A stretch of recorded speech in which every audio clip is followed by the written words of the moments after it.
Hey folks, tonight we're stepping into a place darker than the deepest dungeons, smellier than the filthiest barn, and brimming with more regret than an entire medieval stew left to boil too long. Welcome to the brothel where romance goes to die and hygiene doesn't even make it past the door. This is no love story. It's a twisted, gritty journey back in time, so buckle up before we dive into this murky historical pool. Make sure you hit that like button and subscribe button. Only if you're into drifting off into mildly disturbing yet undeniably factual stories from the past. Go ahead and drop a comment telling me where you're tuning in from and what time it is for you. Now, turn down those lights, snuggle into your blanket, and let's get into it. Ever wondered what life was really like in a medieval brothel? Was it all velvet cushions, flowing wine, and candlelit romance? Or more like drafty rooms, questionable stew, and customers who hadn't seen water let alone soap in years? How did the workers survive in a place with more drama than a soap opera? More rules than a monastery, and hygiene standards that make your college roommate seem like a germaphobe? What did they eat? What did they wear? Was there ever a time for rest? Or was it just medieval, all-night customer service, with a higher risk of getting arrested than finding your bed?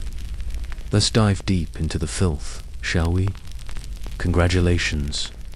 You've just woken up in the year 1352, smack dab in the heart of a medieval red light district. You're cold, confused, and slightly hungover from ale that probably had more fungus than hops. Your head is pounding as you brace yourself for a night ahead that will make you grateful for every boring Tuesday of your life. You stagger through a narrow, stinking alley, the sour stench of last year's cabbage wafting through the air. A flickering sign beckons you forward, and the door creaks as you enter. The place inside feels like the devil's waiting room. Smoke, cheap perfume, and the unsettling feeling that half the people in here are secretly all named Marjorie. Welcome to your new home for the night. Don't mind the rats, they were here before you. The alley behind you is alive with the sound of medieval nightlife. The crash of a dropped tankard, a shout about onions from a nearby stall, and the unmistakable splash of a chamber pot's contents hitting the cobblestones. If you think this is just a regular inn with a quirky atmosphere, think again. This medieval brothel is part tavern, part boarding house, part feverish nightmare. It's nothing like you ever imagined, definitely. Nothing your history teacher would ever dare mention in class. As you step across the threshold, you're hit with a wall of aromas: stale beer, tallow candles, damp wool, and the desperate scent of lavender trying to cover it all. The decor falls somewhere between forgotten attic and creative fire hazard. The furniture is mismatched, likely inherited from the many customers who didn't pay their tabs. A lopsided table stands proudly, its only decoration a single candle clinging to life. Three-legged stools barely hold up two-legged patrons with questionable morals. A faded tapestry on the wall may depict a biblical miracle. Or perhaps someone just dropped a pin. Honestly, it's hard to tell. You're greeted, if that's the right word, by a bonneted figure whose main job seems to be glaring at you. Names don't matter here, but money sure does. Coins are exchanged, counted, recounted, and pocketed. Receipts haven't been invented yet, so your only proof of anything is the faint hope that the madam remembers who you are. The room is alive, with a chaotic mix of characters. A merchant snoring face down on the bar, shoeless and penniless. Two farmhands loudly debating which Marjorie to approach, and a nervous minor noble whose expensive but ill-fitting doublet is a dead giveaway. His boots are free of rodents, but not free from embarrassment. Your room is nothing more than a drafty cubicle, separated from the next by a curtain so thin you can hear your neighbor breathing. The mattress, a sack of straw that crunches. When you lay on it, uneven and dotted with stains you really, really hope are just wine. A single dying candle flickers on the floor beside you, providing just enough light to reveal your true roommates. Two cats of indeterminate color, a mouse with a death wish, and a rooster who's clearly not there by choice. Every noise is amplified, the scraping of bowls, the clink of coins, and the endless debate about whether last week's bread is still edible. Through the wall you hear laughter, sobbing, and the medieval version of customer complaints. As you settle in, the madam herself arrives. Her world-weary eyes have seen more than enough people try to pay with buttons. She hands you a cup of wine, thick, suspicious, and tasting like it was strained through an old sock. But you drink it anyway. It's safer than the well water. The night drags on, and you realize that your modern problems like weak Wi-Fi, or the horror of missing oatmeal car, nothing compared to the realization that you're not alone in your room. You hide under your scratchy blanket, silently thanking your ancestors for inventing walls, locks, and soap. And so begins your first night in the medieval brothel. If you somehow survive until morning, you might get breakfast if the rooster allows you any sleep at all. Welcome to history's worst Airbnb. Forget kings and queens.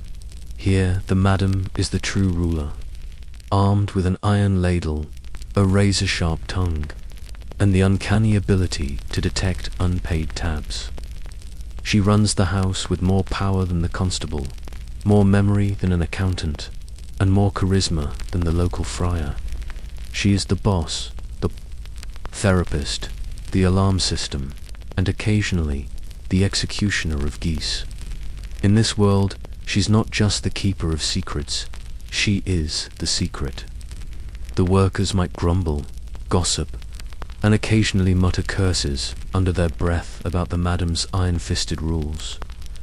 But when push comes to shove, when the city guard arrives unannounced or a brawl threatens to spill out into the street, it's the madam they all turn to. She's the one who steps up, the one who commands respect, the one who can get the oven working on a day when the firewood's wetter than a swamp.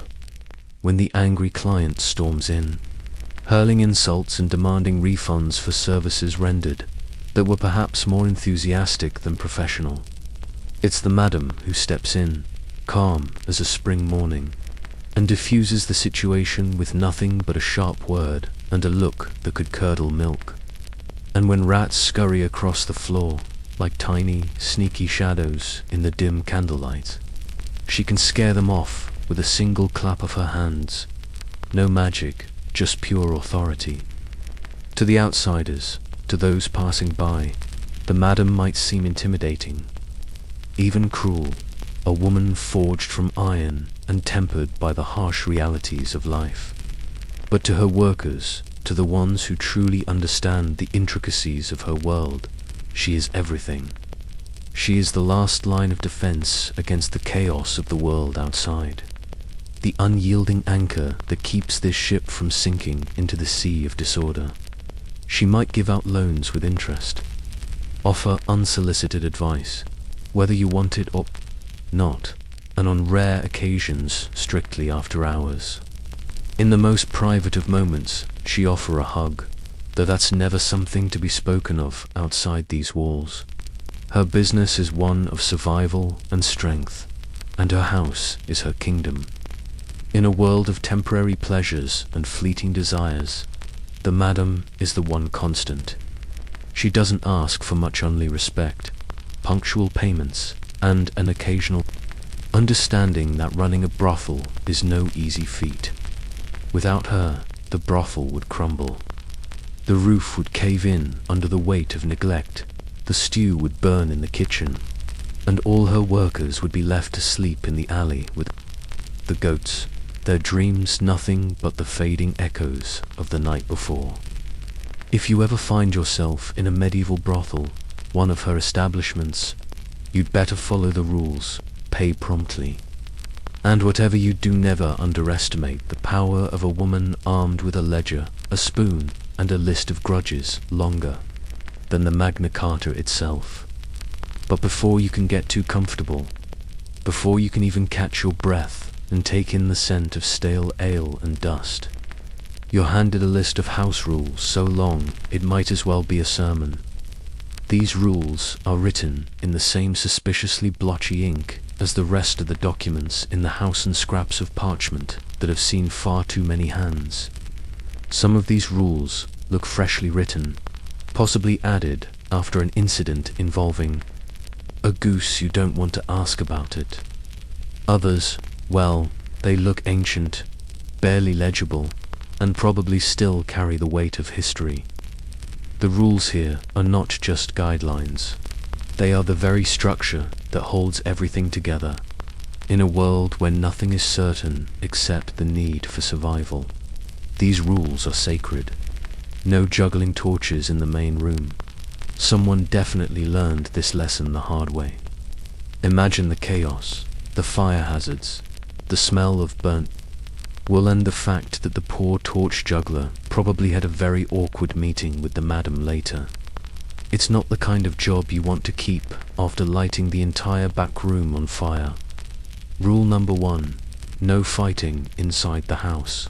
This place is many things: tavern, brothel, boarding house, but it is not a brawl pit. If you absolutely must settle a score, do it outside, preferably in a dark corner where no one can hear the screams of broken pride. And for the love of all that's holy, don't break anything. A chair may seem insignificant to you, but to the madam, it's money. And broken chairs are not something she has the patience to deal with. Bruised egos, fine. Take those to the privy or engage in a silent war of glares. That's where the true masters of passive aggression reside. Next up, no free samples. Sure, the brothel may be the medieval answer to customer service, but even here, charity has its limits. The madam is running a business, not a charity. So, if you're thinking of giving away your services for free, think again. You'll be swiftly put on laundry duty, boiling bed sheets in a cauldron so large it could drown all your hopes and dreams of ever leaving the laundry room. And trust me, you don't want to be on laundry duty. No one ever asks for seconds. And yet, that's the fate you'll face. And then, of course, there's the rule of no credit, ever. This is not a time for promises or IOUs. The madam doesn't care if you're a knight, a nobleman, or a rich merchant. You're paying in full before the night ends, or you're out on the street. No exceptions. Bartering or swapping favors won't get you anywhere here. The madam is not interested in your second best chicken or your family's ancient ring. If you can't pay, you'll leave empty-handed, and with a severe look of disappointment that will haunt you for days. And let's talk about singing after midnight. This rule exists thanks to a particular week that went down in history as the turnip ballad incident. Some overzealous apprentice bard decided to serenade the entire block with his song about 12 turnips. It was catchy at first, but by the time the 5th verse rolled around, even the rats were begging for silence.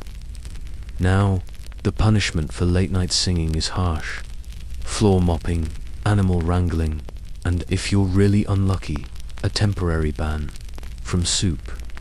If that doesn't teach you to keep your vocal cords in check, nothing will now. Let's move on to soap, the true treasure of the house. It's the most valuable, most contested, and most heartbreakingly rare item in the building. The rule is simple: thou shalt not steal the soap. It may look like a shriveled nub of mystery origin, but it's worth its weight in gold. Passed from guest to guest, it carries with it a medley of scents, none of them pleasant. Steal it, and everyone will know, because you'll be the only one smelling vaguely like weak lye instead of the typical goat stench. Soap usage is strictly monitored. Workers get a ceremonial hand washing before dinner and an actual bath on alternate saints' days. For customers, a good scrub is a privilege. If you're caught sneaking extra soap, prepare for the madam's wrath. And a lengthy lecture on the importance of community hygiene. No livestock upstairs. This rule was added after the notorious Gotan chickenelle incident, which involved a goat, 2 chickens, and a bucket of ale. To say it was disastrous is an understatement. The stains on the carpet have never quite come out, and no one talks about it anymore. If your animal can't pay, it's sleeping outside, like the rest of the beasts. There are also a few unspoken rules you'll pick up quickly. Don't ask too many questions about the stew. Don't comment on anyone's real name, especially if they insist it's Marjorie. And if the rooster decides to come inside, don't question it. The rooster has tenure. He rules the roost. These rules are not just for show. They are the very glue that holds this chaotic house together. Without them, every night would descend into utter madness, spilled ale, broken furniture, and maybe a small fire or two. The madam knows this, and she enforces order with the grim determination of a medieval schoolmaster with a splitting headache. Every worker, guest, and even the goats knows they have to fall in line or face the consequences. So, as you settle in, clutching your precious sliver of soap and practicing your best silent hum, remember this: in the medieval brothel, obedience isn't just a rule, it's a matter of survival. Because nothing ruins a night faster than the madam. Finding out you've tried to sneak an extra scrub with her soap. You thought medieval brothels were all velvet and mystery. Think again. The reality is far less glamorous. The workers wear linen, patched up wool, and the occasional hand-me-down tunic that's seen more action than a knight's sword. The most luxurious accessories include decorative fleas and the unmistakable scent of regret. Forget the sultry robes and feathered masks from your favorite racy paintings or big-budget TV dramas. In a real medieval brothel, luxury was mostly an illusion, one made of cheap velvet curtains that were, in reality, just dyed sheep's wool. The dress code is determined by 2 things: what's warm and what hasn't fallen apart yet. The standard issue tunic is washed out beige, though sometimes it's more of a patchwork of stains, each one a silent testament to centuries of hard labor. The lacy trim, it's simply where the fabric has frayed. This is medieval chic distressed by time, wear, and life itself. Above the linen, a woolen overdress is usually worn, hand-patched so many times that it could easily be mistaken for a map of disappointment. If you're lucky, you might get a shawler, scratchy one, but it does the job of hiding the fact that your sleeves are no longer matching. Clothes are often swapped, as everyone gets a turn at whatever's cleaner store, least filthy. Shoes are an exercise in compromise, usually worn down and passed around like communal bread. Some have holes, others have mismatched laces, and they all smell faintly damp. Many choose to go barefoot, which is as medieval as it gets.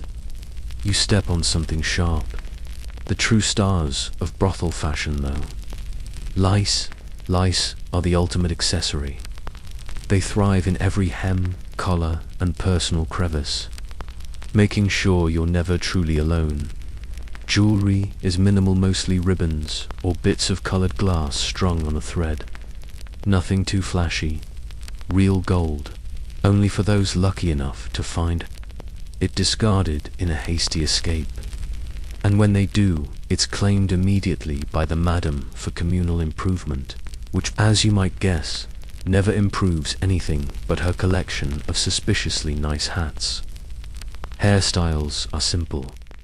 Functional hair tied back in a knot under a cap, or plaited to keep it out of the communal soup. Lice treatments are homemade, usually involving vinegar rinses or desperate prayers. The house keeps a communal brush, but it's rumored to be cursed. Regret is the unspoken accessory that no one can ever take off. It's the constant companion of every worker, every guest, and every garment in the brothel. When you wear the same tunic over and over, you quickly learn that life's comforts are few and far between. If you long for velvet, remember, it's a luxury that will get you robbed or worse. And if you happen to find yourself in possession of clean socks, guard them with your life, because they'll be borrowed, bartered, and possibly stolen within the week. In a world where fabric softener, scented dryer sheets, and personal hygiene as we know it simply don't exist, the simple joy of slipping on a pair of warm, dry socks is considered nothing short of heaven by the workers of a medieval brothel. It's the closest thing to comfort they'll ever experience. While you might complain about laundry day, spare a thought for those poor souls who wear clothes that could be mistaken for cast-offs from a shipwreck. In their world, it's less about lace and more about lice and the prevailing fashion sense. Well, if there were a trend called apocalypse chic, that would describe it perfectly. Clothes are patched, worn, and hanging together by a prayer and a thread. If you're hoping to make it through the night without ending up in a heap of regret, here's a pro tip. Wear whatever you can find, patch it with pride, and remember, the only thing more persistent than stains are the stories that come with them. Now, let's talk about the customers, shall we? They range from merchants and soldiers to travelers and, perhaps most shockingly, a suspicious number of clergy who insist they're here purely to save souls. Each customer brings something new to the table. Whether it's a fresh scent that makes your nostrils flare, or a medieval understanding of personal boundaries that'll make you wish for a time machine and a good, stiff drink. Let's take a slow, slightly horrified stroll through tonight's lineup of visitors, because trust me, the clientele of a medieval brothel is anything but forgettable. First up, we have the merchants. These men swagger in, jingling their purses like they've just discovered the joy of gold coins. Their fingernails are slightly cleaner than the average person's, which is saying something in a time when dirt is basically a second skin. They always claim to be just passing through on incredibly important business, but somehow they know every local drink special by heart. Their bargaining technique is as exhausting as it is ineffective, spending 20 minutes haggling over the price of a room only to tip in a foreign coin that no one can actually use. Merchants love to talk, especially about themselves and their wares. And, if you're lucky, they'll regale you with the story of the one time they almost did business with a duke, except, of course, the duke tragically died of natural causes, also known as the plague, or possibly bad soup. Translation: the duke caught the Black Death, and the merchant's business opportunity went with him. Next in line, we have the soldiers. Gruff, loud, and covered in so much mud you'd swear they were trying to plant turnips with their boots. These men travel in packs, each one convinced that his brand of charm is irresistible, though it's more likely to be mistaken for a foul stench mixed with the lingering aroma of sweat and road dust.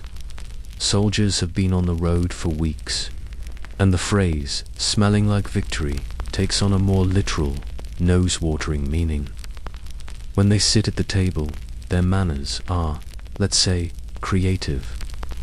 Their idea of romance is arguing over who gets the least lumpy corner of the straw. Mattress, however, if you're after the latest gossip about battles fought or towns burned to the ground, these are your go-to sources. But be warned, don't expect them to remember your name by morning, or even their own. Then we have the travelers hollow-eyed, worn down by the road, and carrying little more than a walking stick and a sack full of regrets. They shuffle in, at all hours, often carrying blankets with the texture of dried fish, and they're just happy for a roof over their heads, a bowl of warm pottage, and a night where the weather doesn't feel the need to add to their misery. These folks don't complain much. They're simply too tired to notice if the stew contains extra protein in the form of an uninvited guest, or if the mattress bites back when they try to sleep. These travelers are the true definition of resilience, sleeping through anything, even medieval karaoke night. But perhaps the most surprising and frequent visitors to this fine establishment are the clergy. Oh yes, so many clergy. Officially, they're here to check on the spiritual health of the house, but everyone knows what's really going on. They'll deliver long-winded speeches about sin, repentance, and generosity, right before one of them accidentally leaves a coin purse under a pillow. Some of these clergymen are regulars, showing up with pearls of wisdom, sometimes actual pearls only, to disappear by sunrise with a vow of silence and a mysteriously itchy rash. Others will claim that they're just here for the soup, but no one ever buys that line. Everyone knows what they're really here for, and it's not to save anyone's soul. But the parade of regret doesn't end there.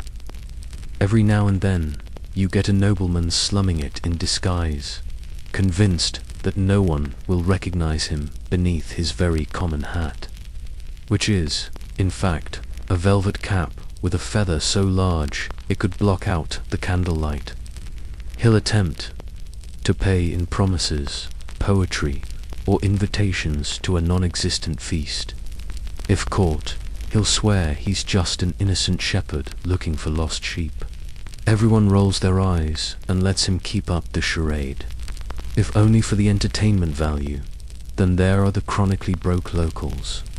These are the same faces who show up every week, each one armed with a new excuse for why they can't pay tonight, but definitely will next time. One claims he lost his purse to a pickpocket. Another is mourning the death of his beloved pig. One believes the moon is in retrograde, which apparently means it's bad luck to pay for anything on a Tuesday. The madam keeps a special list just for these frequent offenders, and they usually end up doing chores or cleaning up after the goat until their debts are settled, which in medieval terms means never. And we can't forget about the occasional tourists, lost students, runaway apprentices, or traveling minstrels. These folks have big dreams, empty purses, and often a lot of baggage, whether it's a failed love affair, a bad grade in Latin, or simply the need to escape the local constable. They come with their own tales from far-off lands, a little music, and unfortunately, a fresh batch of lice. Every one of them seems to think they're on some sort of grand adventure, unaware that the real story is that they're all just passing through the medieval equivalent of a crash landing. Each of these customers brings something to the brothel. New rumor, a fresh stain, and another chapter in the never-ending saga of what happened last night. Personal boundaries, not really a thing in this place. A handshake could turn into an unexpected hug, or someone might simply wander into the wrong bed and declare it fate. By morning, the parade of regret will stumble back out into the world, carrying away their secrets, their questionable change, and a faint scent of tallow candles. If you're lucky, all you'll be left with is a new story to tell. If not, well, that's why the house keeps extra vinegar in stock. For those of you hoping for a steamy soak in a scented candlelit bath after a long, hard night of work, lower your expectations. The communal bath here consists of a leaky barrel in the yard and the soap. Well, it smells like sheep. Most guests try to drown their problems in ale, hoping that the lice will at least let them sleep through the night without adding to the chaos. Now, let's break your modern heart. Personal hygiene in a medieval brothel isn't just low on the list, it's buried deep in the basement, never to be seen again. The concept of a relaxing bubble bath after a long night's work is as realistic as a dragon sighting. The nightly cleaning ritual is less of a soothing self-care routine and more of a survival challenge. If you want to freshen up, you can try the infamous bath barrel, which, in case you weren't aware, is technically an ex-wine cask, now serving double duty as both a bath and a science experiment. The water in this barrel is lukewarm at best if you're the first one in. By the time the third person has climbed in, it's less of a bath and more of a communal soup of skin cells, secrets, and brine. On busy nights, the barrel is nothing but a revolving door of elbows, feet, and hair that may or may not belong to current employees.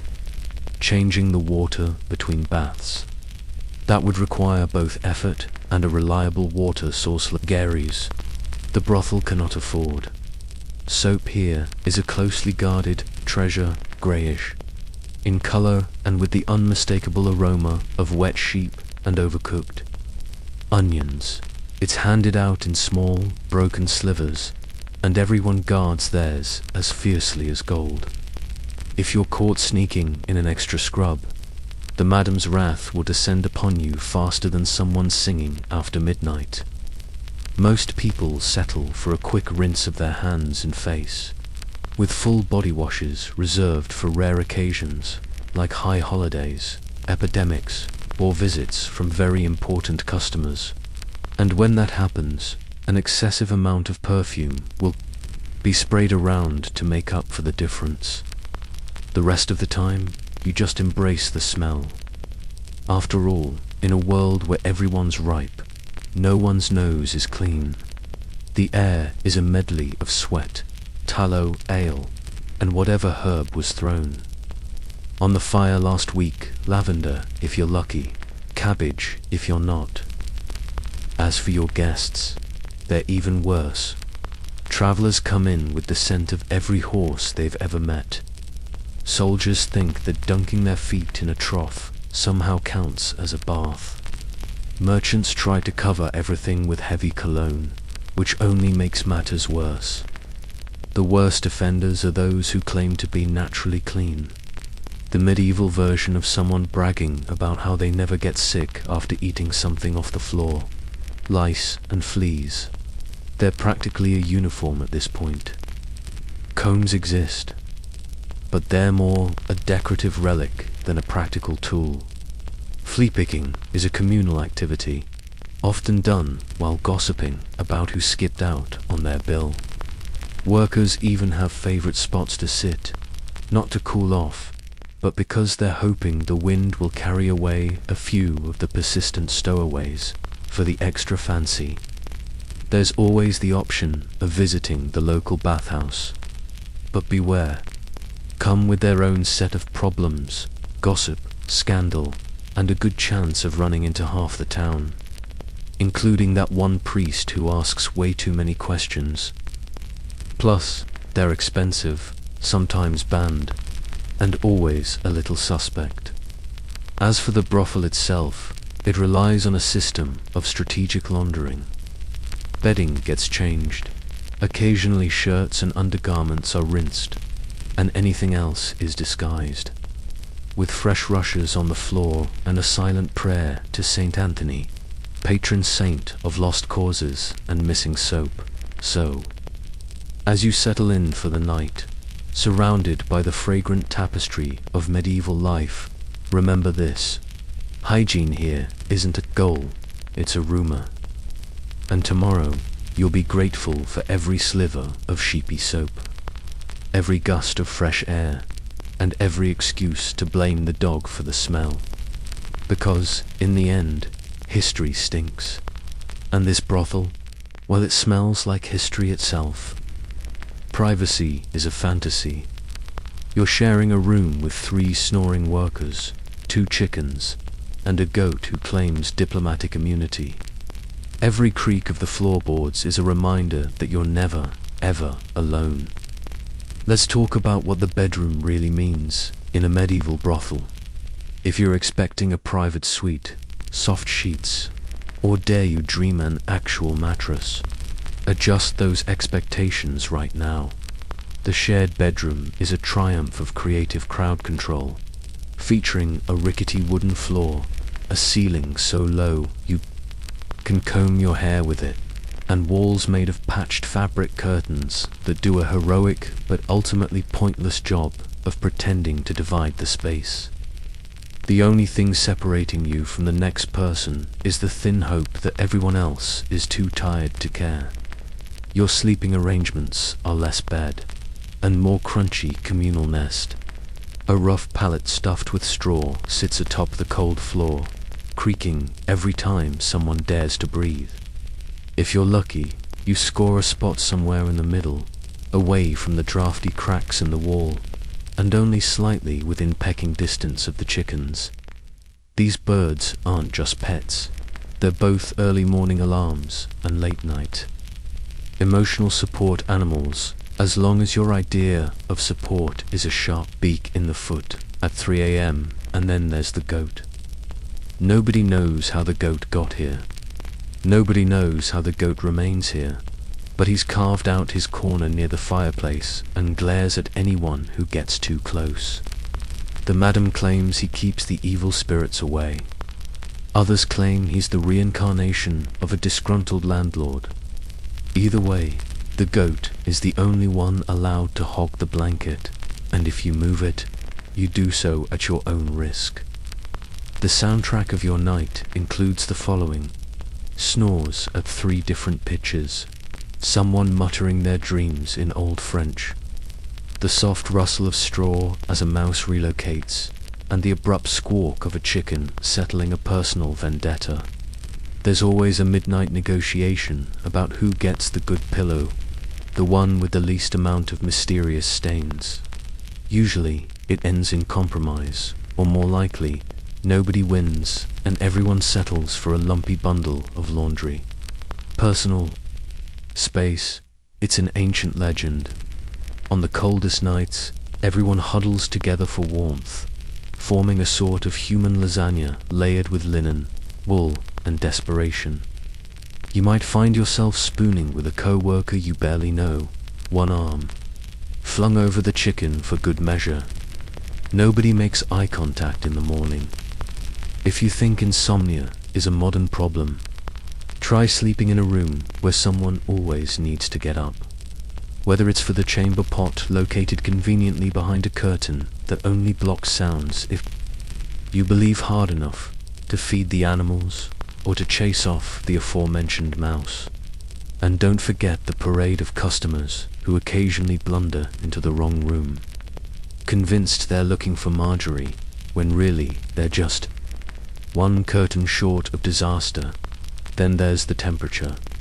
In winter, it's so cold you can see your breath, and your straw pillow gets frosty. In summer, it's a steam bath of bodies and barnyard aroma. Ventilation is a polite fiction. A single tiny window lets in just enough fresh air to keep hope alive, but not enough to make a difference.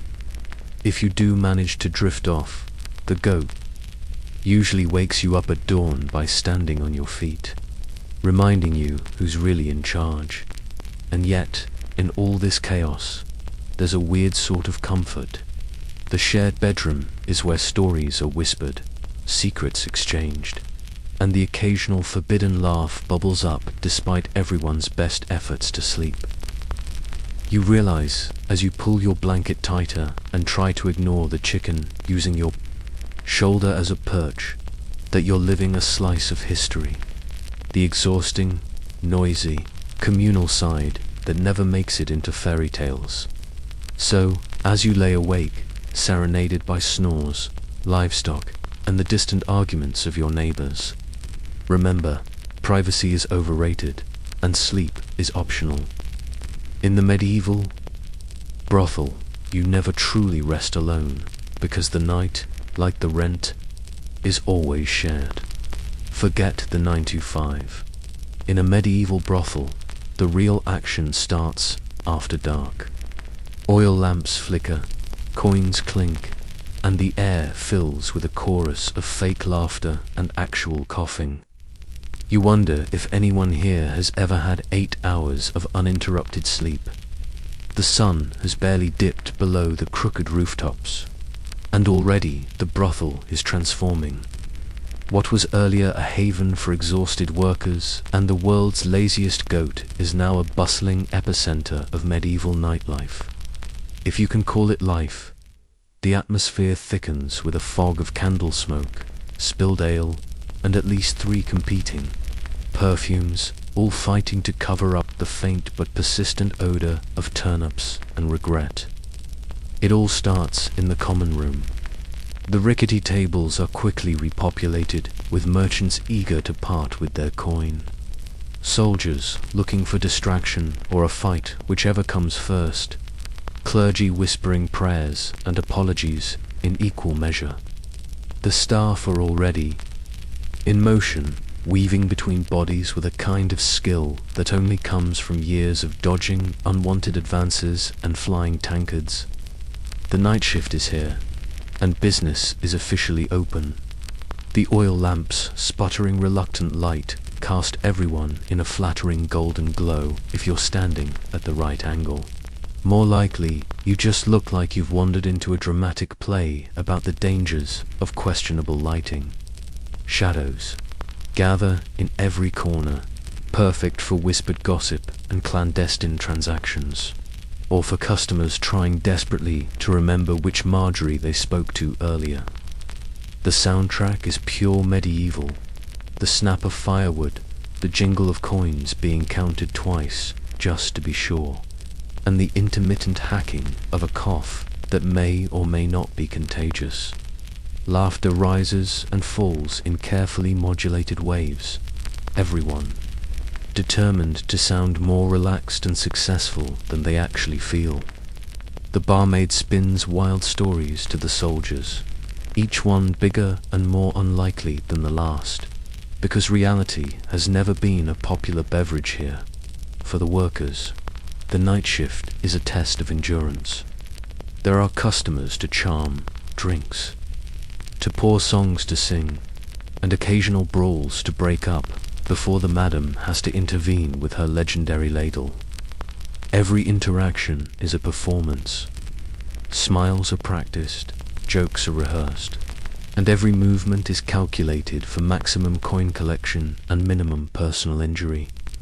If you think customer service today is tough, imagine doing it while wearing a dress made of recycled bedsheets in a room where the fire keeps going out and half the guests can't remember your real name.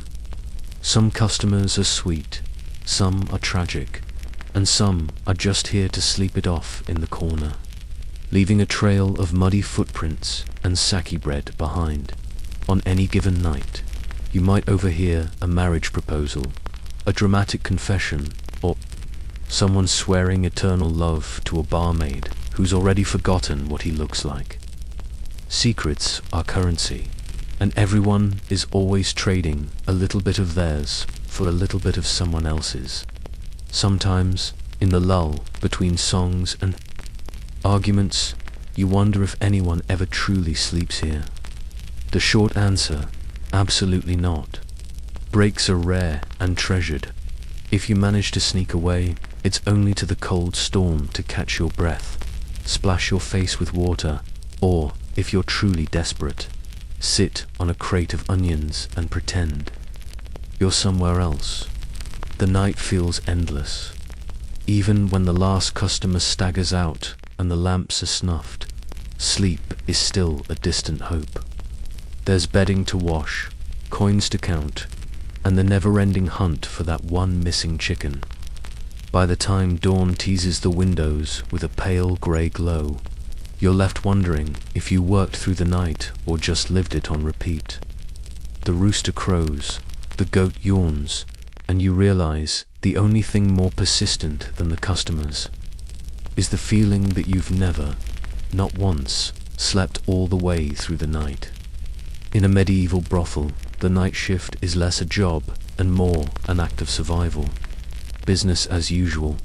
Dinner is served. It's pottage again.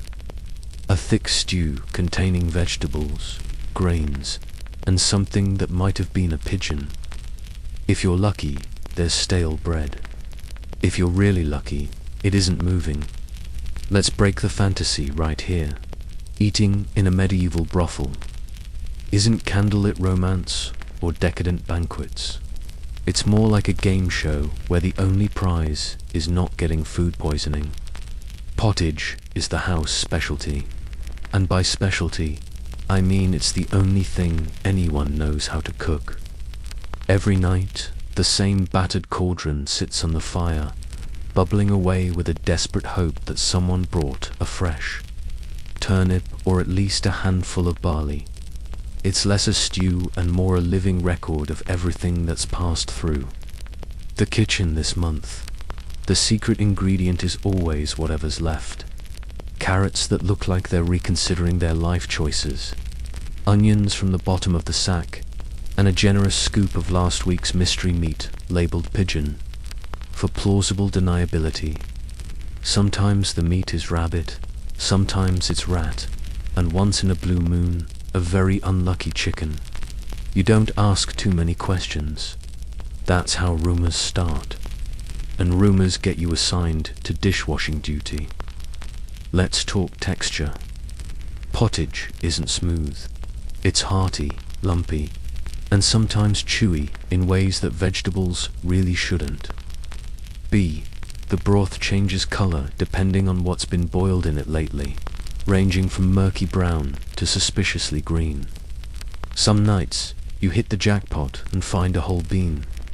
Other nights, you wonder if that crunch was a bone or just an overly ambitious grain of barley. Then there's the bread. Medieval bread. The only thing harder than the workers' lives is the loaf.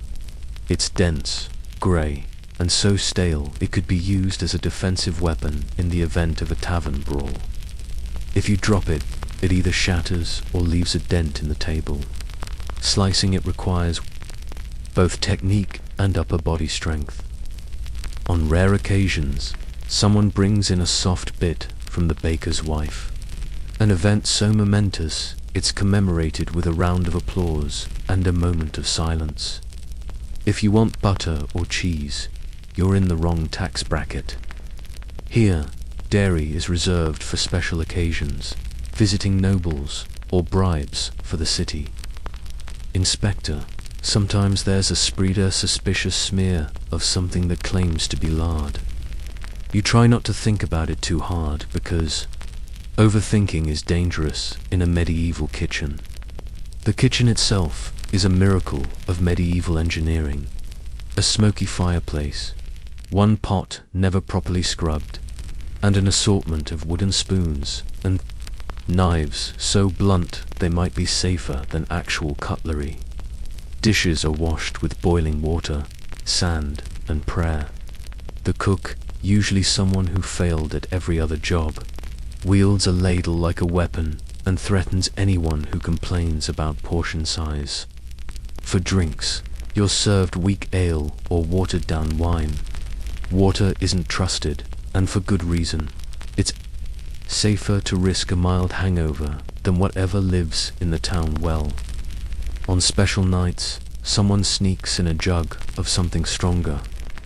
But be warned, the last person who drank from it claimed to see saints and then lost the ability to walk straight for a week. Dessert, you ask. There is no dessert. At best, you might find a shriveled apple or a wrinkled fig hiding in someone's apron. The idea of after-dinner treats is just another myth. right up there with regular bathing and comfortable shoes. Meals are communal, loud, and full of side commentary. The table talk ranges from the day's gossip to the latest debate about what exactly was floating in the pottage. No one eats alone, and everyone is eager to trade their bread crust for your slightly less moldy turnip. So, as you finish a meal feeling oddly grateful to have made it through dinner without cracking a tooth, remember, in the medieval brothel, cuisine is less about flavor and more about survival. And if you're still hungry, there's always more. Pottage. There's always more pottage. To keep the peace, the brothel employs security, usually a large, irritable mastiff who's paid in leftover bones and the right to sleep wherever he pleases. He's surprisingly effective, if not particularly discerning. Let's be clear, in a medieval brothel, the idea of a bouncer conjures images of a burly soldier with arms the size of hams and a glower that could sour milk. But here, reality is both simpler and somehow more effective. The bouncer is a dog. Not just any dog, but an ancient mastiff named with classic medieval creativity, Brutus. Brutus is as wide as a wheelbarrow, mostly muscle and fur, with the kind of jowls that make small children reconsider their career choices. He is the undisputed king of the threshold. If you're a stranger, you meet Brutus before you meet anyone else. His job description is straightforward. Nap in doorways, inspect pockets for snacks, and emit a low growl at anyone who tries to sneak out without paying. No formal training, just centuries of canine instinct and a deep personal commitment. To dinner, the moment the door swings open and a rowdy customer stumbles in, Brutus performs a quick sniff assessment. This is medieval security clearance. Do you smell like trouble, sausage, or both? The madam swears that Brutus can detect a liar just by the twitch of their toes. Rumor has it he once stopped a notorious thief with nothing more than a well-timed yawn. Most guests don't dare test him. Even the town's drunkest soldier will think twice before arguing. With 120 pounds of dog with a bite force strong enough to crack a soup bone. But if you're a regular, especially if you have a treat in your pocket, Brutus will allow you to pass, with nothing more than a resigned sniff. Inside, Brutus patrols at his leisure, weaving between tables and sleeping wherever he's least wanted. If a fight breaks out, he doesn't bother barking. He simply waddles into the fray, plants himself between the combatants, and gives them a look of such weary disappointment that the squabble usually fizzles on the spot. For particularly persistent troublemakers, he'll escort them outside with a gentle force of his considerable backside. The house rules apply to everyone, but Brutus enforces his own. No food left unattended. He'll confiscate it for investigation. No loud noises after. Dark, unless you want the size of a frying pan resting pointedly on your foot. And under no circumstances should anyone ever disturb his nap.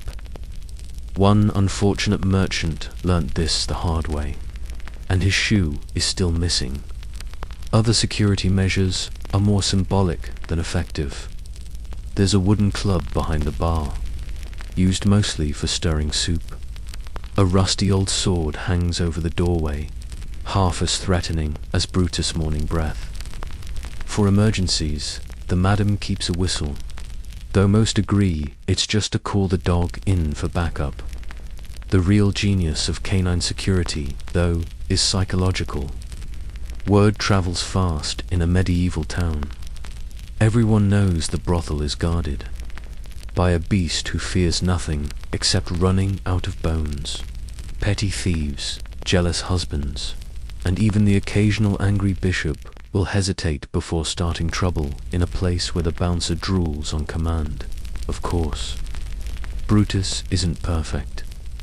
He sometimes confuses paying customers with delivery boys, and once spent an entire afternoon guarding a ham instead of the door. His no-tolerance policy for cats is legendary. Still, he gets the job done and asks for little more than leftovers, in a warm spot by the fire. So, if you're planning to visit, remember, don't try anything clever. Don't leave your stew unattended. And always, always greet the dog first. Because in this brothel, security may not be high-tech, but it's loyal, large, and always hungry. And honestly, Brutus is worth more than 3 guards, 2 locks, and 1 very nervous rooster. Sleep well if you can. The dogs watching the door tonight. Brothels operate under a shifting web of official tolerance, church outrage, and periodic crackdowns. When the bafe knocks, everyone suddenly forgets their own name and tries to hide behind a curtain. Spoiler, there are no curtains. Life in a medieval brothel isn't just about keeping customers happy and the soup unpoisoned. It's also about playing a non-stop game of hide-and-seek with the law. On any given week, you're not sure if the brothel is legally tolerated but frowned upon, an official, necessary evil, or the root of all sin, soon to be cleansed by fire and angry sermons. This means the house always runs on nerves, rumor, and at least 3 backup plans. The first and most important tool for legal survival: bribes. Lots of bribes. The madam keeps a stash of coins in a teapot, stashed inside a larger teapot, stashed under a loose floorboard beneath the good rug. When the bailiff or town constable arrives for an inspection, the proper protocol is simple. Offer a seat, pour a drink, and quietly slide a pouch of coins across the table. The conversation is always coded. Is the house in order tonight? Translation: is the bribe ready? We've done a thorough sweeping. Translation: take the money, please leave. But bribery alone doesn't guarantee peace. The church has its own set of rules and its own agents. Usually a priest with a face like a thundercloud, who drops by to remind everyone of the fires of hell, right before pocketing a little donation for the local orphanage, which happens to be staffed by his cousins. These visits require a performance. Workers cover up, customers look penitent, and someone starts a loud prayer just in case a passing neighbor is listening at the window. Guilt is the evening's dress code, and the air gets so thick with piety, you could cut it with a communion wafer. Of course, sometimes the authorities decide to stage a raid. Maybe the local bishop needs a political distraction, or the mayor's wife is feeling particularly virtuous. Word spreads quickly. A nervous neighbor or a paid lookout dashes through the door, breathless with warnings. The response is pure chaos. Ale spilled, customers shoved out the back door, staff suddenly engaged in extremely innocent activities, like scrubbing floors, darning socks, or reciting poetry to the goats. Everyone forgets their real names and, when in doubt, blames everything on Marjorie. There's always a Marjorie. In this dimly lit house, where the fire in the hearth crackles with a promise of warmth and comfort, the air is thick with the mingling smells of roasted meats, bubbling stews, and the faint, heady scent of ale. Every night here feels like an immersive feast for the senses, noisy, unruly, and impossible to forget.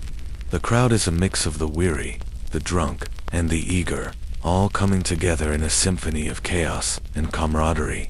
As the evening grows late, the audience, no matter their social standing or their knowledge of the songs, joins in with abandon, their voices rising to meet the challenge of the singers. And somehow, the harmonies emerge, as though guided by an invisible hand. It's all accidental, of course, no rehearsal, no precision, but it's perfect in its own disorganized way. The music, unrefined and loud, echoes through the rafters, as if it were meant to be heard across the entire town. The star performer of this impromptu concert, however, is rarely what you might expect. It's not some polished noblewoman with a trained voice, nor is it a refined minstrel seeking glory in the spotlight. No, the best singer in the brothel is often the cook, a woman who claims quite dramatically that she once performed for a baron. The proof of this claim, naturally, is as thin as the air she breathes, and the memory itself is as foggy as the soup she stirs. But what she lacks in credibility, she more than makes up for in sheer power. Her voice is a weapon, sharp enough to cut through the thickest fog of steam from boiling broth, and she relishes in changing the lyrics on a whim, usually to poke fun at the very customers who pay her wages. Her lyrics, often twisted, become biting commentary, cleverly mocking whoever is foolish enough to listen. When the music grows less compelling, when the crowd's attention begins to waver, it's time for the next act, the puppet show. Now, don't expect to see some finely crafted marionettes or delicate figures dancing in time to a soft lullaby. No, here, the puppets are made of the most unexpected materials: socks with button eyes, ragged straw dolls, and, occasionally, a turnip that's been hurriedly painted with the few colors available in the kitchen. These humble creations, however, take on a life of their own, acting out stories that are loosely based on whatever the latest scandal was in the town. But, of course, the truth is often stretched to its breaking point, making the story far more entertaining than the reality. If you happen to be the unlucky subject of tonight's play, brace yourself for a roasting that will leave you blushing. The audience, fueled by ale, loves nothing more than a bit of ridicule, and the puppet master is happy to oblige. By the end of the performance, you'll be handed a wooden spoon as a consolation prize, a tongue-in-cheek acknowledgement that you've been the butt of the joke. The crowd laughs, claps, and demands an encore, and if the ale continues to flow, they'll only find more creative ways to make fun of you. No one takes offense, at least not until the morning after, when the alcohol-induced euphoria has worn off, and the stories have taken on a life of their own. But the night does not end there. The next attraction is perhaps the most anticipated of them all. Juggling, in theory. This is supposed to be a high point, a show of skill and grace. In reality, it's far more chaotic than elegant. The juggler is usually a farmhand who's had one too many pints of ale and decided that tossing objects through the air is a good way to impress the crowd. Candlesticks, bread rolls, and, in some cases, an angry chicken, whatever is within reach, gets hurled through the air with little care. The audience waits in breathless anticipation for the inevitable disaster, and more often than not, they get exactly what they're hoping for: flying objects, chaos, and laughter. The dog, ever the survivor, knows the drill well by now. At the sound of the word catch, he disappears under the nearest table, seeking shelter from the imminent storm of flying bread and candlesticks. The juggler might manage to keep one item airborne for a brief moment, but it's only a matter of time before someone is hit, and the scene devolves into unbridled hilarity.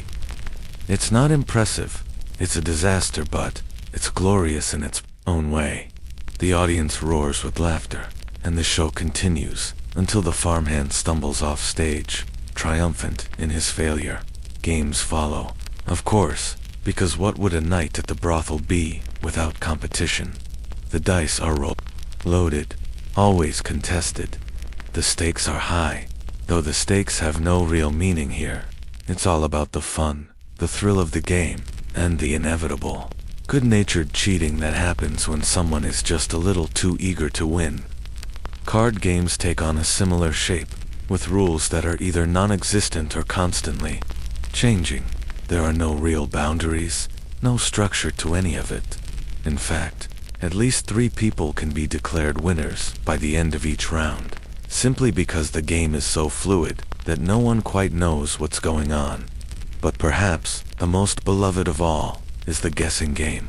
What's that smell? number one has ever won this game, but it doesn't matter. The game's not about guessing. It's about the ridiculousness of the situation. Everyone takes a turn pretending to identify the mystery smell, even though the answer is usually the same. Something between the kitchen stews, the sweat of the dancers, and the scent of the stale air. Still, it's a fun distraction, and the laughter that follows is worth more than any victory. On the rare nights when a battered drum or a half-tuned lute emerges, the room fills with a new, different kind of energy. The music is wild and loud, but full of life, and it takes on a rhythm of its own. Everyone joins in, clapping and stomping to the beat, caught up in the madness of the moment. Dancing follows, often more comedic than graceful. Partners switch. In the middle of spins, new steps are invented in real time, and everyone laughs at the absurdity of it all. But what matters here is not skill. No one cares who has the best moves or the most polished technique. What matters is the energy, the connection, and the joy that fills the room. It's a celebration of life, chaotic, messy, and beautifully imperfect. But not all forms of entertainment are so wholesome. When the night wears on and the energy wanes, the real pastime begins: gossip. The stories that are shared here could rival the most dramatic tales from the most accomplished storytellers. Secrets are traded faster than coins, whispered from one corner of the room to the next. The kitchen staff knows everything before breakfast, and by then, the madam already has her ear to the ground. Rumors swirl, secrets are spilled, and scandalous. Stories pass from one person to the next, each retold with more flair than the last. A single piece of gossip, passed from one worker to the next, will spread throughout the house in mere minutes, and by dawn, it will have evolved into something completely new, more dramatic, more exaggerated, and far more exciting. No one, not even the priest who claims to be here to save souls, is immune to the reach of the gossip mill. It's a living, breathing entity, growing stronger with each passing hour. When things slow down even further, the debates begin. They're typically ridiculous. Of course, questions like, are turnips better than carrots? Or, is the bishop's nephew truly as holy as he claims? Or is he just a man with a lot of fine clothes? These debates never really end, not until the ale runs out, or until the goat, tired of hearing about vegetables, interrupts with a loud bleat that silences everyone. In that moment, all debates seem pointless, and the laughter resumes. And so, while the world outside dreams of feasts and tournaments, the brothel continues its own brand of chaotic entertainment. It's a place where music, games, gossip, and ridiculous debates collide to create an unforgettable experience. No one cares about skill or finesse. It's all about the joy, the community, and the wild abandon that comes with being together in such an unpredictable place. No one leaves unchanged. Everyone leaves with a story to tell, and perhaps a bruise from a rogue bread roll. But the heart of the brothel isn't just the entertainment hits, the stories that circulate, the rumors that spread like wildfire. The walls have ears, the tables have eyes, and the animals, they're not just passive bystanders. The dog knows who's been sneaking around behind the curtains. The goat knows when someone's been stealing from the kitchen, and Brutus, the bouncer, often hears more than he lets on. In a world without newspapers or reliable communication, the brothel's grapevine is the fastest, most efficient network around. The secrets of the town, the scandals, the lies, they all travel through these halls faster than a messenger can run, and they often change with every retelling. But no one minds. Here, gossip is as much a part of the evening as the food or the ale. And if you've got something to hide, well, you'd better keep it to yourself. Because in this house, secrets are like fire. They spread quickly, burn hot, and are rarely forgotten. Whether you're a knight, a merchant, or the madam herself, no one escapes the reach of the brothel's grapevine. It's a world where stories are the currency, and every night brings new tales, new scandals, and new laughter. So if you're ever here, be prepared. The night may start as a simple distraction, but by the end, you'll have been part of a living, breathing legend. Whether it's the music, the games, or the gossip, one thing's for sure: when you leave, you'll carry a story with you, and you'll never forget the wild, unruly, and wonderfully chaotic world of the medieval brothel. Let's begin with the true classics of medieval life. Leeches were the Swiss Army knife of medieval medicine, multifunctional, universally revered, and ready to be applied at a moment's notice. Sore throat, leeches. Fever, more leeches. Mysterious, swelling, leeches, of course, and for good measure, a few prayers to the heavens. The brothel has its own version of a medical kit tucked away in the kitchen. It's not much, just a small jar of wriggling, eager bloodsuckers, a bundle of dried sage, a bottle of vinegar that's seen better days, and a wooden spoon so battered it could recount more stories than the workers themselves. The madam, ever the pragmatist, knows exactly how to use these tools. If she sees you looking pale, she'll either recommend a leech or ask, with a pointed glance, if you've been indulging in the bread again. Herbal remedies are the heart of the brothel's health system.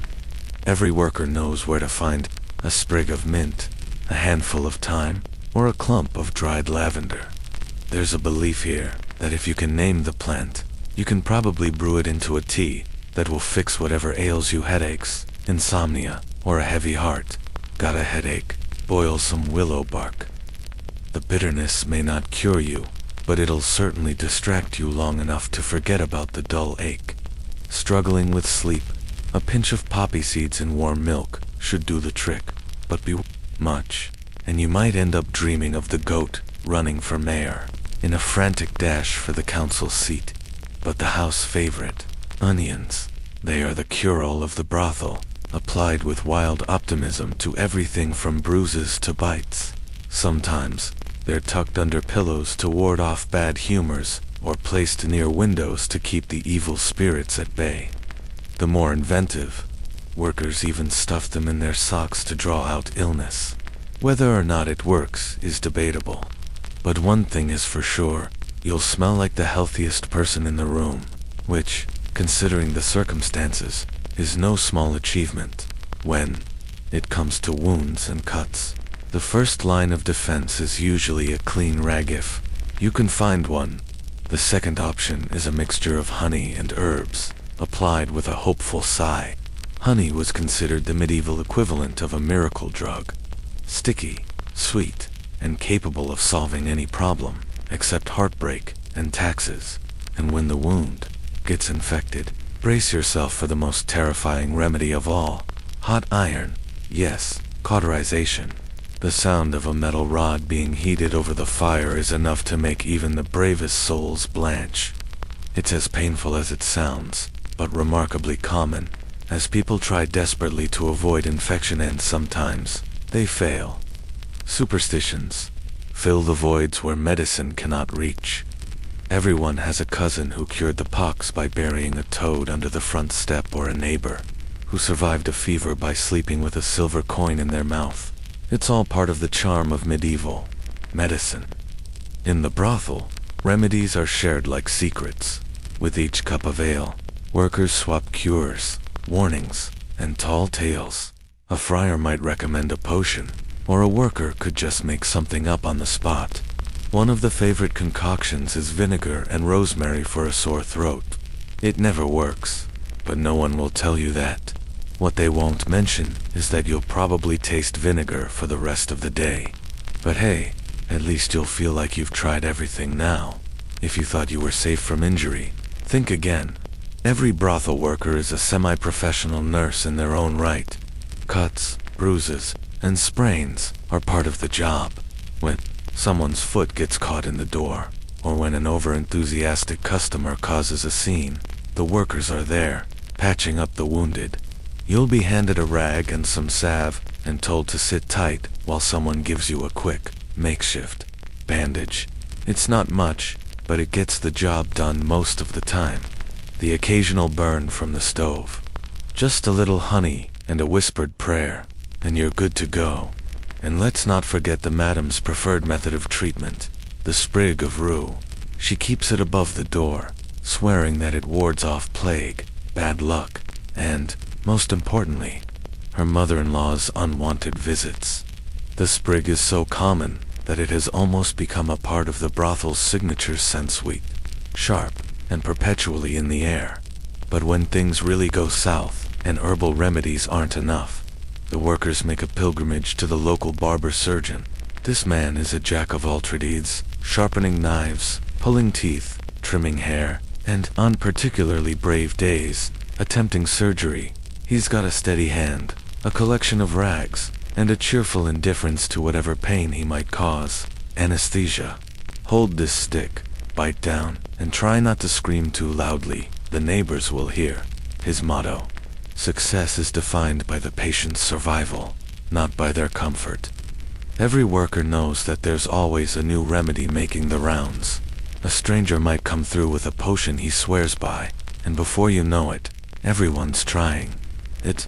Most of these remedies are questionable at best, but it doesn't stop anyone from passing them around. Vinegar and rosemary for a sore throat. It doesn't work, but at least it makes you feel like you're doing something. So, next time you sneeze, thank your lucky stars for modern medicine.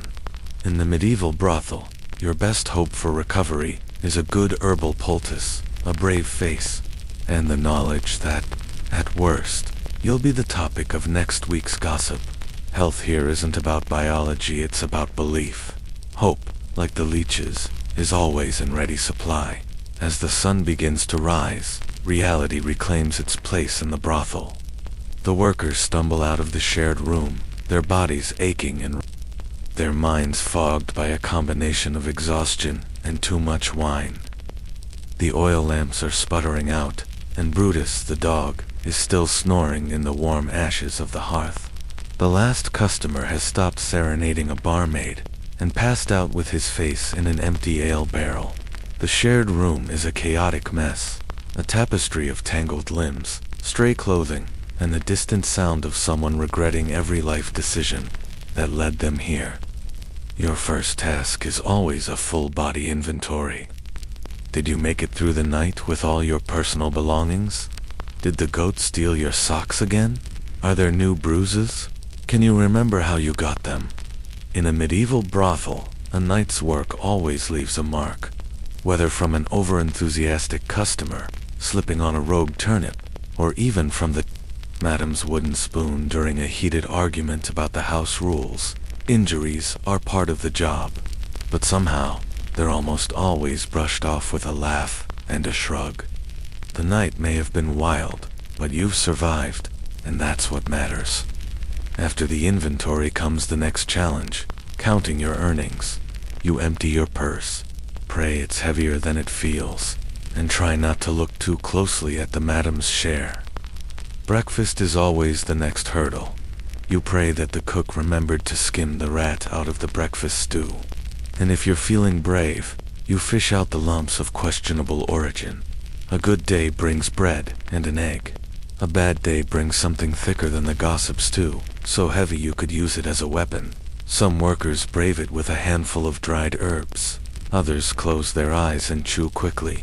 Then comes the conversation over breakfast. Who made the best tip? Who's never inviting the blacksmith to sing again? Did anyone see what happened to the loot? New rumors always spring up over breakfast stories about noblemen in terrible disguises. The dog's heroic intervention in the latest brawl, or the customer who forgot to pay and is now on dish duty for the rest of the week. Each bite of bread is shared with hushed tones and knowing glances, and each new tale grows taller by the second dot. By mid-morning, everyone has made their peace with the night. Some workers are already back at it, patching up torn clothing, and others retreat to a bit of fresh air. The brothel may be a place of chaos, but it also offers its own kind of camaraderie. Born out of survival and shared hardship, there's no place like it, and every day, another story begins. In the morning light, the brothel workers, bruised and battered, stand together, ready for the next round. If you've got a strong stomach, a sense of humor, and a will to survive, then this is your world. The day will start again, and with it, another round of laughter, gossip, and the occasional fleeting romance that no one expects but everyone enjoys. So, if you ever find yourself in this medieval brothel, know one thing: you'll never leave without a story. Whether it's of a nobleman in disguise or a goat who saved the day, you'll leave with something to remember. It's a place where lives are woven together with leeches, honey, and the occasional whispered secret. And if you're lucky, you might even find a piece of your heart here. Just don't expect it to stay for long. Let's begin with a scavenger hunt, mixed with a game of blame. In this peculiar place, accusations fly faster than the scent of overcooked stew. Alliances are made and broken in the blink of an eye, and the true thief, they're almost always in the thick of it, playing along with the charade, just to keep suspicion at bay. But the seasoned workers know that the real trick isn't simply evading the blame, it's making sure you don't get caught twice in one night. The repeat offenders are the ones who face the ultimate penalty, latrine duty, or worse, the madam's infamous bedtime story told to Brutus, the house dog. Now, Brutus isn't just a dog, he's a listener, and one that won't hesitate to fall asleep on your feet after the story, leaving you standing there, a little too humiliated to move. Petty crime, though, is woven so deeply into the fabric of brothel life that it's become an unspoken tradition. Arguments flare up over missing food, stolen trinkets, or a mysteriously absent shift. But there's always a creative solution in the air. If you can't find your breakfast, borrow someone else's.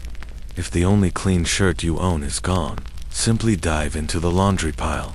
Just pray you don't accidentally grab something that belongs to the cook, or worse, the madam. And when you're in a real bind, it's perfectly acceptable to laugh it off and move on, because what goes around always comes back around. It might be someone else's missing sock, but at least you'll get a good story out of it. So, if you're new to the medieval brothel, here's a word of advice. Trust no one, label everything with permanent ink, and always keep one eye on Brutus, because in a house of thieves, surrounded by thieves, the only real crime is leaving your breakfast unguarded for even a second. Now, let's talk about the animals. The creatures that roam freely here aren't just pets, they're part of the brothel's charm, its unwritten rules, and occasionally, its emergency food supply. Let's be honest, when you first imagine living in a brothel, your main concern probably isn't whether a goat will eat your pillow, or if the chickens will set up shop in your bed. But in the world of medieval hospitality, animals are as essential to the experience as the drafty windows and the mysterious stains on the floor. They're not just there for company, they're vital to the brothel's operation. Take the infamous goat, for example. His name is never spoken aloud, not because the workers don't know it, but because naming him would give him too much power, and he doesn't need any more power. He roams the brothel with the authority of a landlord who's way overdue on rent. His primary duties include warming beds whether you want him there, or not acting as a burglar alarm, and serving as backup in case of a culinary emergency. Yes, his taste in food is suspiciously specific, mostly involving tunic hems, bread crusts, and any unattended laundry. Forget to pick up your blanket, and by midnight, it's his. Try to sing off-key, and you'll hear a bleat so critical that it feels like a formal review. Trust me, he's not impressed. Next, we have the chickens. They're supposed to stay outside, but try telling that to a bird who's survived 3 harsh winters and a minor kitchen fire. They're the brothel's built-in alarm system. No footstep goes unnoticed without a cacophony of squawks and feathers flying everywhere. Occasionally, they'll launch themselves onto a bed, trying to snuggle in for warmth. Eggs, if you're lucky enough to find one before the goat does, are a treasured treat. But feathers in your hair, that's an inevitability. If you're unlucky, A chicken might decide your chest is the perfect place to roost at 3 a.m., and you'll wake up with a heart rate faster than any battle you've ever fought. Then, of course, there's Brutus, the house dog and unofficial bouncer. While he might be a dog, he's more like a roommate and a bodyguard, all in one. He chooses his sleeping spot with the care of someone selecting prime real estate, which usually means wherever the floor is warmest or wherever someone has just left food unattended. If Brutus deems you his favorite, get ready to share your straw mat with 120 pounds of drooling, snoring loyalty. But be warned, if he's in one of his more protective moods, you'll be stuck in your spot until dawn, held hostage by a paw the size of a hammock. He's also the unofficial guardian of the kitchen scraps, and if you're not paying attention, he'll claim the leftovers before anyone else can. Cats are another ubiquitous feature. Every brothel has one, often more, sneaking in and out through windows, catching mice, and stealing whatever delicious scraps the workers are too slow to grab. These creatures are the true masters of the brothel, maintaining a delicate balance between taking care of the rodent population and swiping the choicest cuts from the kitchen. Everyone hopes the local priest won't notice them, especially when they scurry across the floor during services, earning the dubious honor of witches' familiars. In the priest's eyes, cats are far less judgmental than goats, but far more selective. They'll only curl up with you if you've had a particularly hard day, or if you're wearing something black, preferably something that's been worn for 3 days straight and smells a little like the goat's favorite blanket. The animals, while undeniably a nuisance at times, add a certain unpredictability to life in the brothel. You learn to check your shoes for surprises before slipping them on. Guard your breakfast with one hand, and never, ever leave anything edible within the goat's line of sight. Occasionally, you'll be woken not by the dawn, but by a heated turf war between the rooster and a mouse, both of whom seem convinced they're the senior staff. It's not exactly restful, but life in the brothel is never dull. On the upside, these animals do provide comfort in ways you can't easily quantify. Their warmth is a blessing on cold winter nights. Their antics are a source of endless entertainment, and their presence, unconditional and loyal, offers a strange kind of companionship in a world where trust is a scarce commodity. The goat might chew your cloak, but he'll also chase off strangers. Brutus might steal your pillow, but he'll snarl at anyone who dares threaten you. The chickens might break the silence, but they'll never let you sleep through a fire. So, if you're settling in for another unpredictable night, it's best to tuck your socks under your head. Keep one eye on your breakfast, and remember that, in this medieval brothel, your animal roommates aren't just pets, they're survivors, comedians, and sometimes the best friends you never asked for. Just don't expect them to respect your privacy or your singing.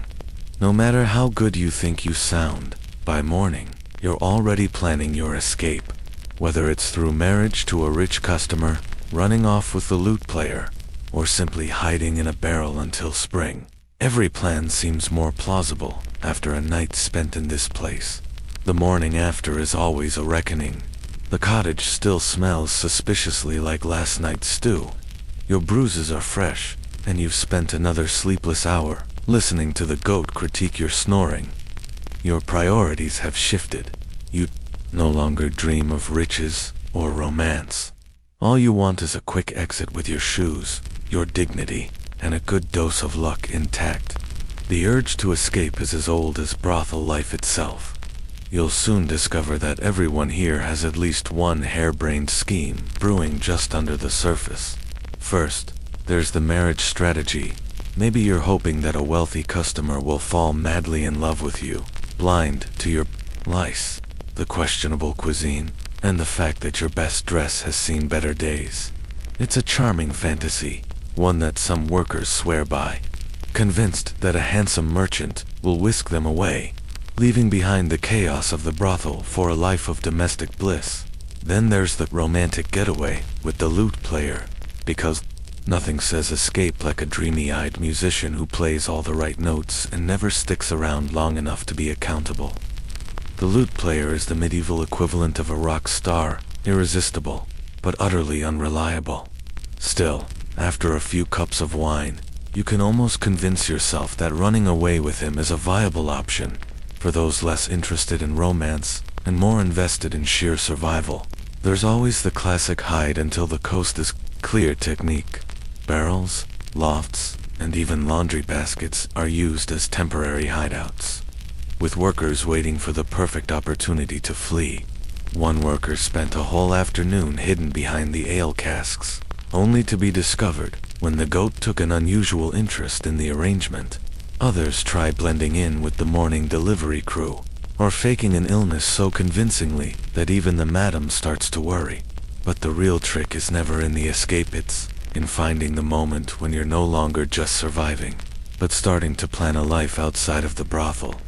The brothel might be filled with laughter, chaos, and the occasional stolen kiss, but there's always something more lurking underneath the relentless drive to escape, to find something more. It's a world where the lines between survival and ambition blur, where everyone has a story, and where, in the end, everyone is just trying to find a way out. Petty pranks are the bread and butter of this rivalry. Once, a rival sent over a basket of welcome apples, each hollowed out and filled with pickled onions. The brothel's response, swift and sweet, a basket of frogs in their privy, followed by a banner that read, "For a riveting good time, visit next door." Even Brutus got in on the action, sneaking over to steal sausages from a rival feast, returning with a string of links like a conquering hero. The festival season is when the rivalry reaches its peak. The streets become a stage for open competition, with rival workers lined up on opposite sides, armed only with loud voices, questionable dance moves, and off-key instruments. The sing-off becomes legendary. Each side tries to drown the other out with bawdy ballads and boasts about the softness of their beds or the discretion of their staff. Dancing contests devolve into comic pantomimes. Who can balance a bread roll on their head, who can juggle the most onions, and who can make the crowd laugh hardest at the rival house's expense. Of course, pranks escalate. There was the year someone dyed a rival's goat bright blue, a color that stuck for months, much to the poor animal's dismay and the neighborhood's amusement. Another time, the water barrel was spiked with a concoction so sour that the entire block spent the next day in a state of thirst, blaming each other for the potion of doom. No one ever confesses to these misdeeds, but everyone suspects Marjorie from one house or the other. Still, amid all the rivalry, there's an odd sense of kinship. The madams, despite their bluster, have been known to share a drink after a particularly rowdy festival, comparing notes on stubborn customers and ungrateful goats. Rival workers, when no one is looking, swap stories behind the privies. And when the church comes marching down the street with fire and brimstone, every feud is instantly forgotten. Suddenly, everyone becomes family, united by a shared goal, hiding the best customers, scrubbing suspicious stains, and pretending for just a moment that no one has ever painted a goat. Because, in the end, a turf war is just another part of the job. Petty pranks, stolen laundry, and the occasional food fight keep the boredom at bay. Rivalries smolder all year long, but nothing binds you together faster than surviving a crackdown together. And always be ready to plot the next blue goat. Every few months a new apprentice arrives, eyes wide with excitement and clutching their best tunic. Their initiation is a blur of confusion, learning house rules, dodging Brutus's tail, and realizing that cleaning duty means chasing chickens off the staircase. The older workers shared dire warnings. Never trust the soap, never sit on the good chair, and absolutely never ask what's in the cottage. By midnight, the apprentice is already knee-deep in spilled ale, half-dressed customers, and more advice than they'll remember by morning. Survive your first night, and you might just make it to payday, assuming you still want to. When the dust finally settles and the new house favorite is crowned, the celebration is nothing short of theatrical. The victor is ceremoniously crowned with a slightly dented tiara, often one that's been passed down through generations of candidates, each adding a new scratch or dent to its already storied history. The applause is deafening, and the new leader is immediately surrounded by requests for favors, extra time in the kitchen, a seat near the hearth, or, most commonly, complaints about the stew. Then, of course, there are urgent petitions regarding the mattress rotation schedule, a matter that everyone agrees is long overdue. The celebration that follows is loud, chaotic, and full of a kind of infectious laughter that momentarily erases the grim reality of the upcoming day's chores. Everyone is swept up in the jubilation, a collective moment of escape from the mundane trials of brothel life. In the midst of the revelry, it's easy to forget that tomorrow will bring more work, more complaints, and another round of petty arguments. But for tonight, the brothel is alive with the pulse of victory, the kind that only comes after a well-fought battle, even if that battle was nothing more than a few rounds of dice and a sing-off with the goat. But, as with all things in the brothel, nothing changes too drastically. At the end of the day, the laundry schedule remains the same, and the daily grind resumes with little more than a new figurehead to manage it. The goat, though temporarily distracted by the victory celebrations, will inevitably return to his usual role as the chief decision-maker, especially when it comes to choosing who gets the last of the stew. And while the election may have been a dramatic affair, full of humor, competition, and the odd bit of bribery, the brothel will soon return to its chaotic, unpredictable self. In the end, it's a democratic disaster, a place where every vote is hard-earned, and every promise, no matter how grand, is ultimately forgotten by the morning after. No one ever confesses to these misdeeds, but everyone suspects Marjorie, who always seems to have just a bit more silver in her pouch than anyone else. But despite all the pranks and petty feuds, there's an undeniable camaraderie between the rival houses. When the church raids arrive, as they always do, it's a reminder that the town is small enough that everyone must band together to survive. The turf wars are forgotten in those moments, replaced by mutual survival.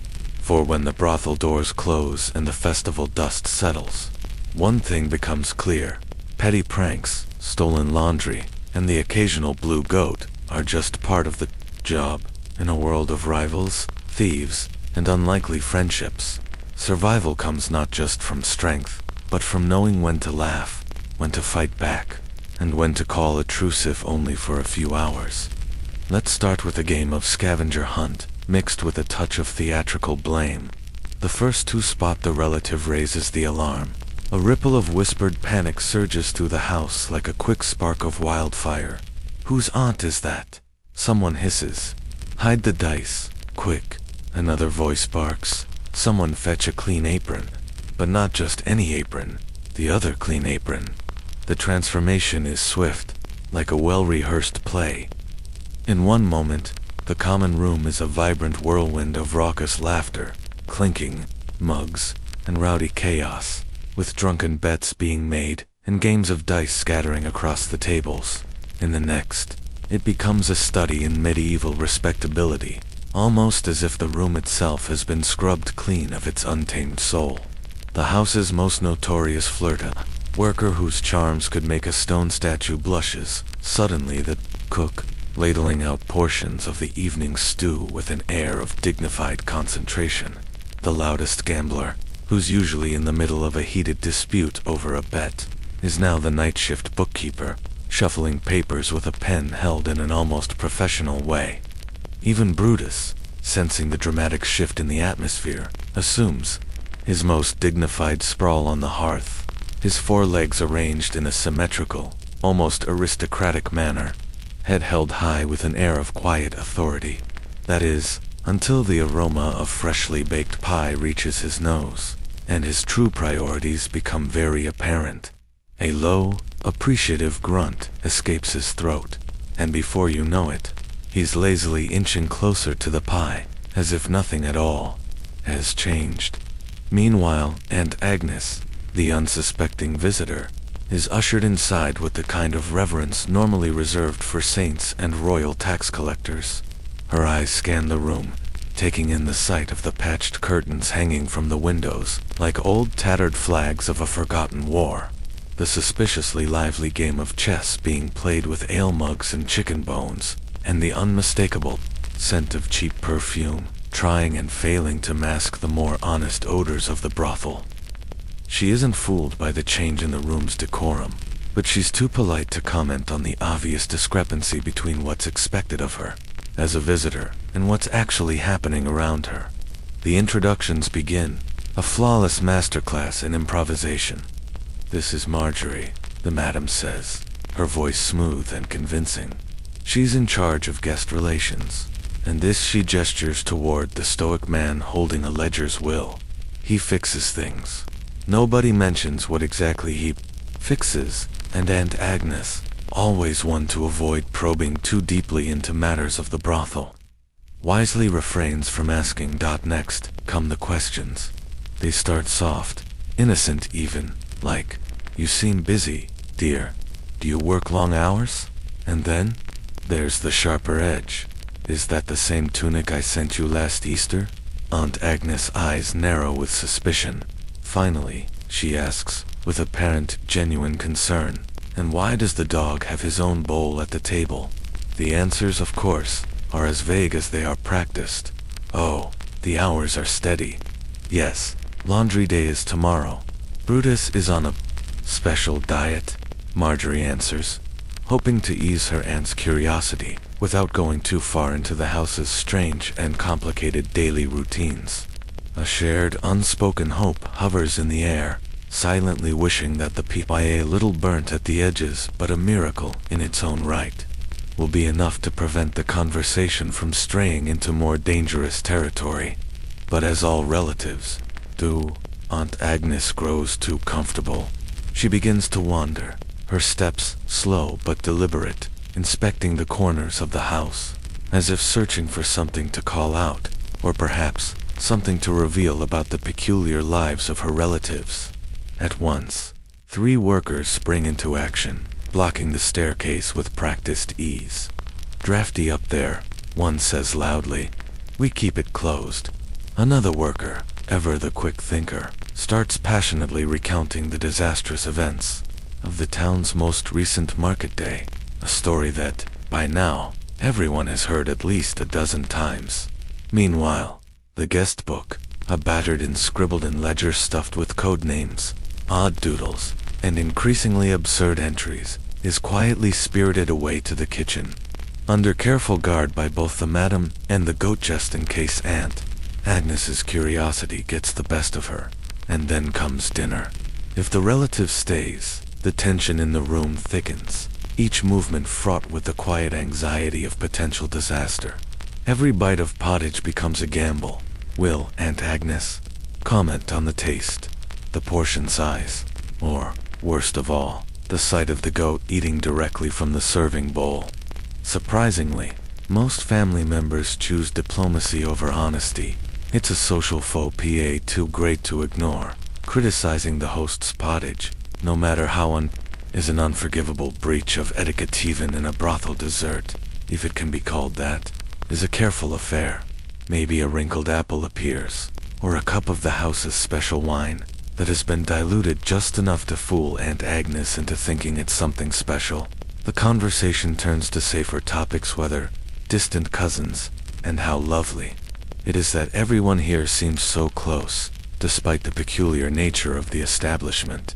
But beneath the table, a silent battle rages as workers pass notes with expert subtlety, each trying to avoid the task of taking Aunt Agnes on the garden tour. The farewell is as much a performance as the dinner itself. Heartfelt hugs, exaggerated promises to visit soon, and a gentle nudge toward the door. "Don't forget your pie tin," Marjorie says sweetly, with a smile too perfect for any visitor to question. "Give my regards to Uncle Ned," she adds, with just a hint of an insider's joke. Once the door closes behind Aunt Agnes, The brothel exhales a collective sigh, part relief, part exhaustion. Later, once Aunt Annis's footsteps fade away, the brothel returns to its usual chaos. Laughter fills the air once again, and the chess pieces are swiftly returned to their more familiar role as drinking tokens. Brutus, ever the opportunist, picks over the remaining crumbs, and, as is tradition, the goat ensures no morsel goes unclaimed. The stories of Aunt Annis's visit will be retold for weeks. How Marjorie expertly pretended to be the town's candle tester. How Will almost gave away their cover with a careless mention of the mayor's unfortunate doublet, and how Aunt Agnes, completely unaware, asked the question that would become the talk of the brothel for days. Why do so many of you share the same last name? It's just a very common name, Marjorie replies, ever the smooth talker. Family visits are always awkward, occasionally disastrous, but ultimately, they bond the workers in the most ridiculous way. If nothing else, everyone walked away with a slice of pie and a fresh batch of stories to fuel the next round of gossip. But the brothel isn't the only game in town. Rival houses up the street each have their own madams, their own set of rules, and their own quirky brand of entertainment. Competition is fierce, but mostly petty. Missing laundry, swapped signboards, or even a goat mysteriously painted blue are the common forms of warfare. On festival days, the turf wars spill into the open, with rival workers trying to outsing, outdance, and out-insult each other, while the townsfolk place bets on who'll be the first to start a food fight. Despite the drama, there's an odd camaraderie that forms in these moments. Nothing unites the district faster than a surprise raid by the church. The unwritten rule is simple. The market's not large enough for everyone to thrive, but it's just big enough to sustain a never-ending series of petty sabotages. One house might have the best stew or the softest straw, while next door claims to have the best service, with a smile and fewer goats inside the bedrooms. Competition never truly sleeps, especially when coin purses are thin and rumors circulate like thick fog. Take the infamous signboard swap, for example. One foggy morning, the brothel woke to find their battered wooden sign missing, replaced by a new plank offering spiritual cleansing and honest fun. The slogan read, "Ask for Sister Agnes." Meanwhile, just 3 streets away, the rival house found their sign now, boasting a mustache, a poorly drawn chicken, and the hastily painted words, "All chickens welcome." Confused customers wandered between doors for days, uncertain if they'd find a night of passion or a sermon about repentance. Laundry is another front in this subtle war. If your socks go missing, don't blame the goat. Check next door's washing line. Rival houses are notorious for borrowing everything from undergarments to aprons.